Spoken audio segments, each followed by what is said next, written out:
waqooyiga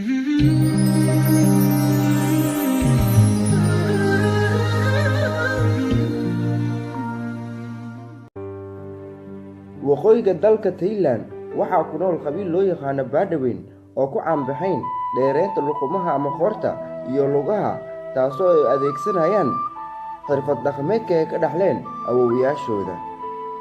dumarka u dhashay qabiilka Badawiin waxay ka aaminsan yihiin in la dheereeyo qoorta ama lugaha la dheereeyo in ay tahay qurux.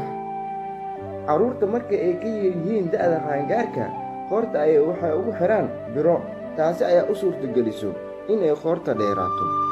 wax xanuun ah oo dhibaato ahna kuma hayso. waxa ay aaminsan yihiin gabadhii ay ka qor dheer tahay in ay ka qurux badan tahay.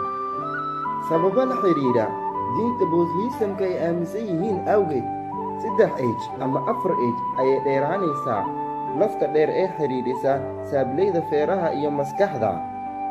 isku day ay ku doodayso dalka Thailand ayaa waxay sheegtay in ay ku xakamayso caafimaadka 500 ka badan oo ciyaal ah si oo looga hortago ayaa fashilmay markii shacabkii Badawiin ay kaga hortageen dagaal iska caabin ah militarigii sannadii 1995.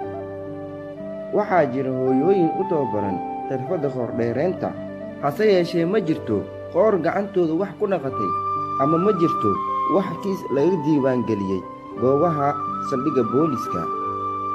waa qabiil aad ugu dheggan dhaqamada awoowayaashooda oo qadiimka ahaa, sida guryaha duugga ah iyo cuntada bilaa cusbada ah. waad ku mahadsan tahay daawashada muuqaalkan.